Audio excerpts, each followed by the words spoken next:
झरना अपनी झोंक में बह रहा था। झरना अपनी झोंक में बह रहा था। परले किनारे सियालों का गांव था। इस किनारे एक सुबह एक सुथरी सी नौका खड़ी थी, जिसके चारों ओर खुलती खिड़कियों वाली पालकी दिख रही थी। रंग बिरंगे कपड़ों के साथ काढ़ी गई फुलकारियाँ इन खिड़कियों के आगे मचलती पवन के साथ कभी अंदर कभी बाहर की ओर उड़ रही थी। नौका के किनारे दो स्त्रियों के साथ एक व्यक्ति हुक्का पी रहा था। बांके छबीले से एक युवक ने समीप आकर पूछा, भाई, मुझे उस पार जाना है। नहीं भाई, यह नौका यात्रियों के लिए नहीं है। फिर किसकी है? युवक ने नौका को बड़े चाव से देखते हुए पूछा। यह हमारे मालिक की सुपुत्री की अपनी नौका है। यात्रियों की नौका कल सुबह सवेरे ही जाएगी। मुझे कुछ जल्दी है। भाई, तुम कोई और रास्ता निकाल लो, इसमें तो तुम जा नहीं सकोगे, कहकर उसने हुक्के का एक बड़ा सा दम लिया। अच्छा, तो फिर भगवान ही मालिक, कहकर युवक ने तहमद व कुर्ता उतार कर सिर पर लपेट लिया और नदी में कूदने के लिए तैयार होने लगा। नाविक हुक्का पुरे करके उठ खड़ा हुआ। ना भाई पहलवान, यह न करना, यह है झरना राजा का। कहीं सोचता हो कि यह रावी है। अरे झरना तो झरना ही सही, अंत कौन ले जाएगा, डूब ही देगा ना। युवक किनारे की ओर चल पड़ा। छलांग लगाकर नाविक ने उसे बाजुओं से पकड़कर लिया। और भी दो चार व्यक्ति आ गए। सभी मना करें, इतना सुंदर युवक यूं ही डूब जाएगा, किंतु युवक कहता रहा, तैयार हुए व्यक्ति को तैर जाने दो, भगवान भरोसे किनारे लगी जाऊंगा। कौन सारा दिन और रात को यहाँ तारे गिनता रहेगा। उसे लोगों को सौंपकर नाविक नौका में आ गया। कहाँ हो बीबी रानी? एक बार तो फुलकारी उठाकर उसने पूछा। इधर हूँ, मैं देख रही हूँ किस प्रकार लहरें एक दूसरे के पीछे दौड़ती हुई मेरे समीप आती जा रही हैं। सांस क्यों चढ़ाया है? कोई युवक है रानी, बहुत सुंदर, घर के लड़कर आया दिखता है, कह रहा है नौका में बैठा लो। मैंने इनकार किया ही था कि वो कूदने ही लगा। वो अवश्य ही डूब जाएगा, यदि कहो तो उसे भी पार उतार दें। जाओ चढ़ा लो, अपने पास ही बैठा लेना। और सुंदरी लहराते दरिया के साथ अपने दिल को लहराते देखने लगी। उसने अपनी कासनी घाघरे की ओर देखा, फिर अपनी बिलम्बरी कुर्ती की ओर देखा। तरबूजी दुपट्टे के आंचल को हाथों में पकड़े उसने पैरों के रंगीले नाखूनों को देखा। वह भुजाएं फैलाकर अंगड़ाई ली। अलसाए शरीर की रेखाएं समतल हो गईं, किंतु यौवन के दो ज्वालामुखी सूर्य के स्वर्ण मुख को ललकारने लग पड़े। नौका चल पड़ी। वह छींटों के साथ छलकती पवन पर बंजली की लय थिरक उठी। मीठी थी यह लय, नई जोड़ी पहचानती और जीवन टोती थी यह लय। नवयौवना ने दूसरी खिड़की से फुलकारी उठा दी। लुड्डन नाव चलाता सिर मार रहा था और उसकी दोनों पत्नियां बैठी हुई झूल रही थीं। बंजली के छिद्रों में से मानो कोई जादू झर रहा था। यह मस्ती किस प्रकार थी, नवयौवना को ज्ञात नहीं था, कि यह कब व क्यों आती है।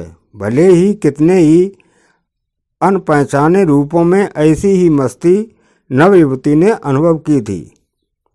जब मेहंदी रचे हाथ पैर मारकर वो सहेलियों के साथ झरना में तैरती थी।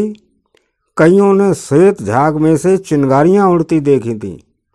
जब पाजेब छनकाती वो चलती थी, उसके छुई मुई पैरों को छाती से लगाए रखने के लिए भूम उसासे भरती थी। कईयों ने सुना था जब वो हंसती थी तो झरना की झनकार भी धीमी पड़ जाती थी। सेज से उठकर नवयुवती बंजली वाले के समीप आ बैठी। युवा ने देखा, आंखें उसकी भर आईं। बंजली ओठों से परे हो गई। परदेसी दीख पड़ते हो, बजाए जाओ, बहुत सुंदर बजाते हो, सुंदरी ने कहा।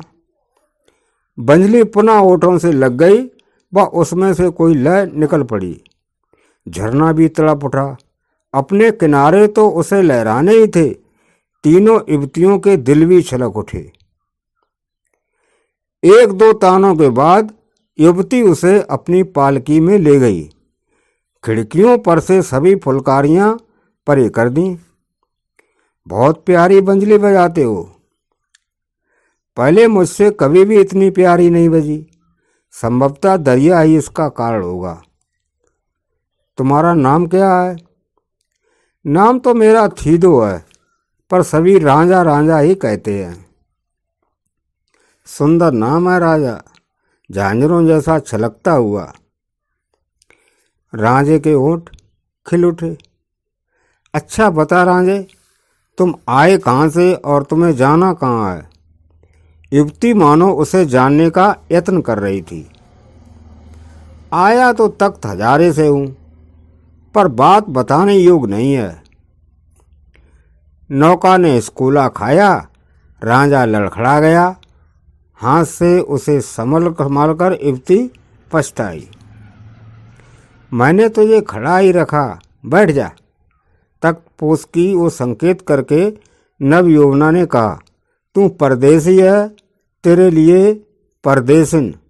तू अपना काम करके चला जाएगा, मैं क्यों किसी को बताऊंगी? यह तो बात है, मैं चले जाने के लिए ही आया नहीं, मुझे सदा ख्याल में रहना है। युवक के चेहरे पर शर्मिलापन सा था। वो तो हमारा गांव है, तुम्हारा वहाँ कोई संबंध है? न पूछो, बात बताने वाली नहीं। रांझा नवयौवना के पैरों पर नाखूनों पर मेहंदी रंगे चांद देखने लग पड़ा। यदि नहीं भी बताने वाली तो भी बता दो, मैं तुम्हारा क्या बिगाड़ दूंगी। वचन दो, तुम मुझ पर हंसोगी नहीं, भले ही बात कितनी ही हंसी मखौल की क्यों न हो। हंसी मजाक की तो बात मुझे कोई दिखती नहीं, पर लो वचन ले लो। यदि वचन ही मांगते हो। और नवयौवना ने अपने दाहिने हाथ की सामने वाली उंगली की कड़ंगी बाएं हाथ की सामने वाली उंगली के साथ डालकर कहा। नवयौवना की अपनी ओर दृष्टि से दिलेर होकर रांझे ने शुरू किया, पुत्र, मैं अच्छे परिवार का हूँ, मौजी चौधरी का हूँ, किंतु माँ बाप बाहरा होने के कारण मैं इधर उधर ही रहता था। 7 भाइयों ने जमीन बांटकर बंजर मुझे दे दी। जमीन की तो बात कोई नहीं थी, पर भाभियों ने जीना हराम कर दिया था। तुम्हारी तो होंगी भी ढेर सारी भाभियां, उनमें से एक की तो मुझे लेस मात्र भी समझ नहीं आई। घड़ी में तोला तो घड़ी में मासा। सच तो यह है कि उसे के दुखों का मारा मैं गांव छोड़ आया। कोई बदनसीब होगी जो चांद जैसे देवर को घर में नहीं रख सकी। शक्ल से अच्छी है। उस दिन उसने कपड़े भी अच्छे पहने हुए थी। कहती थी उसके पीर का दिन है। भाइयों से चिढ़ा आकर चाय पाई पर पड़ गया। मैंने उसकी ओर देखा भी नहीं। अन्य भाभियाँ खाना लेकर खेतों पर गई थीं, पर वो तो मुझ पर बरस पड़ी। अरे रांझे झांझे सुन तो, घर आकर तेरे चेहरे पर बल क्यों पड़ जाते हैं? बाहर तू जीभ मुंह में भी नहीं डालता, कुएं पर पानी लाने वाली महिलाओं को बंजली से कीले रखता है कि हम तेरी भाभियां सभी काले मुंह वाली हैं। मैं उठकर बैठ गया। वह उसे खुश करने के लिए बोला, लो भाभी, तुम्हारे जैसा भला कौन है, तुम यूं ही गुस्सा कर बैठी हो। आज भाई ने मुझे हल पकड़ा दिया था, बड़ा क्रोधित हुआ। मेरा बैल सीधा नहीं था, मारने को आता था, पर मेरी बेध्यानी पर उसका कैद टूटा। वो बोली, भाइयों का काम तुम्हें पसंद नहीं, भाभियों को तुम आंखों देख नहीं सकते, देखूंगी जब तुम सयालों की हीर ब्याह कर लाओगे। नवयौवना का चेहरा मुस्कुराया। हीर के सौंदर्य की चर्चा हमारे गांव में है, पर सच पूछो तो भाभी के तानों ने मेरे कलेजे में छुरियां ही कौंधा दी और मेरे मुंह से बरबस ही निकल पड़ा। क्या पता चलता है भाभी संयोगों का। ये सुनकर वो और भी बिगड़ी, कहने लगी, जा फिर, बड़े संयोगों वाले, कोई ठिकाना अपना भी बना ले। कल से हम पकाकर तुम्हें नहीं खिला सकती, खाना हम खिलाएं और बंजली तुम्हारी किसी और के आंगन में बजे। आज तो खा ले, पर कल हमारे घर में तुम्हारे लिए पीने को पानी भी नहीं मिलेगा। सारी रात मेरी भाभी के यह बोल मेरे कानों में गूंजते रहे। बीच बीच में संयोग मुझे सियालों के घर ले जाकर और ही प्रकार का रास रचाते रहे। पर जब सुबह सकारे मेरी आंख खुली तो मेरे कानों में भाभी के बोल गूंज उठ रहे थे। मैं घबरा कर उठा, खूंड़ी उठा ली और घर से चल पड़ा। मस्जिद मज़ारों में रातें काटता मैं यहाँ तक पहुँचा हूँ। यहाँ तुम्हारा क्या करने का विचार है? हीर के गांव में कोई काम ढूंढूंगा, वह प्रतीक्षा करूंगा कि भाग मुझ पर कभी तो तरस खाएगा। पर यदि भाग ने कभी भी तरस न खाया तब? नवयौवना ने मुस्कुराकर पूछा। दो प्रकार की तसल्ली तो फिर भी कही नहीं जाएगी। एक, किसी भाभी का उलाहना छाती छलनी नहीं करेगा। दूसरी, शायद कभी हीर मेरी बंजली सुनी ले। घाघरे कुर्ती व दुपट्टे से नवयौवना का रूप अडोल दिखता था, पर अंदर से उसके शरीर का एक एक रोम प्यार की रौ में बिजलाया हुआ था। अच्छा राजन, मेरा भी वचन है कि मैं तेरा भेद किसी पर भी प्रकट नहीं होने दूंगी। मैं तुझे काम दिलवाने में सहायता करूंगी। हीर को तेरी बंजली भी सुनवा दूंगी। तू उसे ब्याह सके या नहीं, यह तेरे व उसके संयोगों पर ही आधारित होगा। राजा हीर के मुंह की ओर ताकने लगा और वो अपने मन से पूछ रहा था, क्या हीर इससे भी ज़्यादा सुंदर होगी? बीवी जी सावधान, किनारा आ गया है। लुड्डन जल्दी जल्दी नाव संभाल रहा था, वह पत्नी को ताड़ रहा था अपनी ओर और खींचकर। मालिक चूचक अपने घर के एकांत पसार में बैठा मलकी के साथ बतिया रहा था। माल का हाल मंदा है, कोई अच्छा ग्वाला मिलता ही नहीं। भैंसें दूध से घट रही हैं, लोगों को भरपूर दूध नहीं दे रही हैं। इतने में हीर की पाजेबें बजीं।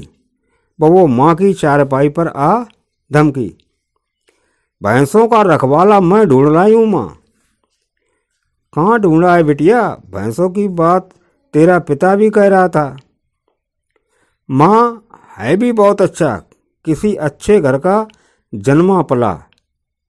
हीर का चाव खिलखिल रहा था। ऐसा जाट कहाँ से आ गया बिटिया? भगवान ने भेजा है, ऐसा लगता है। किसी ने गाली दी, कोस दिया, सहन नहीं कर पाया और भाग पड़ा। बड़ा गैरत वाला है, कहता है कुछ भी हो, पर वो घर लौट कर नहीं जाएगा। माँ बाप ने युवक को देखा, परखा, शरीर से सुकोमल पर जीवट व जान से पक्का पाया। हवेली में रहने को उसे स्थान मिल गया। जानवरों की जान पहचान हीर ने स्वयं करवाई व उसका साहस बंधाया कि वो तबेले में रोटी स्वयं पहुंचाएगी और अन्य रखवालों से भी परिचय करवा देगी। राजा सारा दिन तबेले में रहता। कुछ दिन तक नए जानवर उसे कठिन लगे, किंतु उसकी बंजली ने सभी कठिनाइयां आसान कर दी। बंजली के आसपास जानवरों का झुरमुट झूम उठता।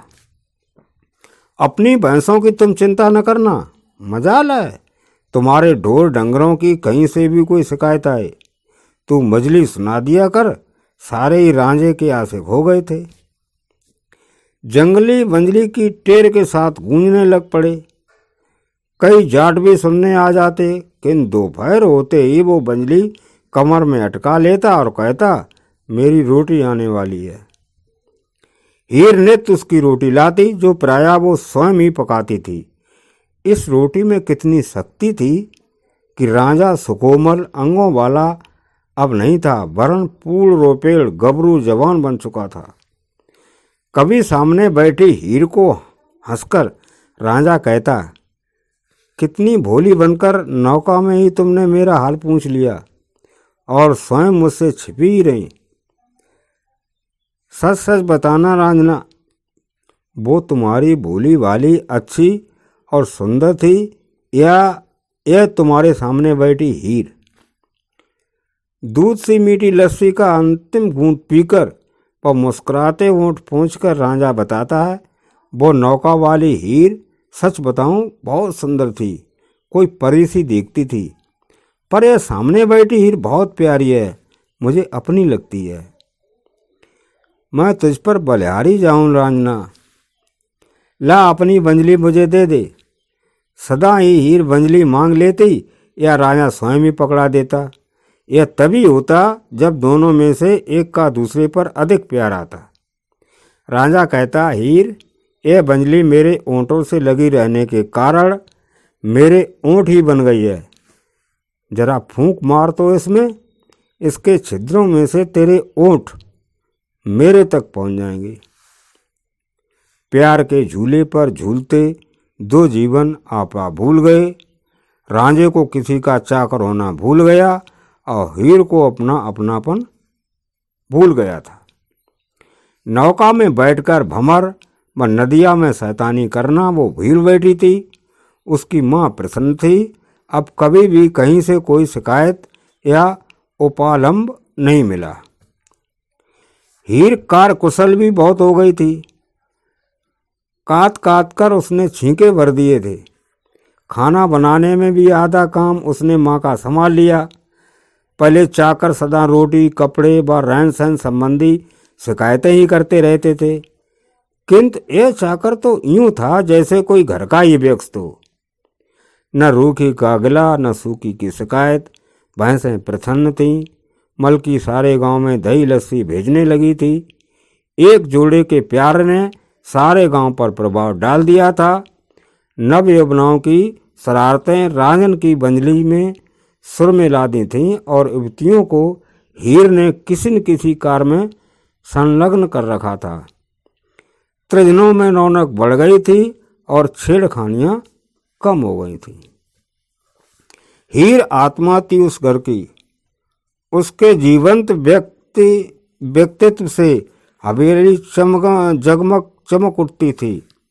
यदि कभी 30 त्योहार वो कहीं जाती तो कर्मचारी पूछने लगते, आपसे बातें करते, आज बीवी जी कहीं भी दिख नहीं पड़ती हैं।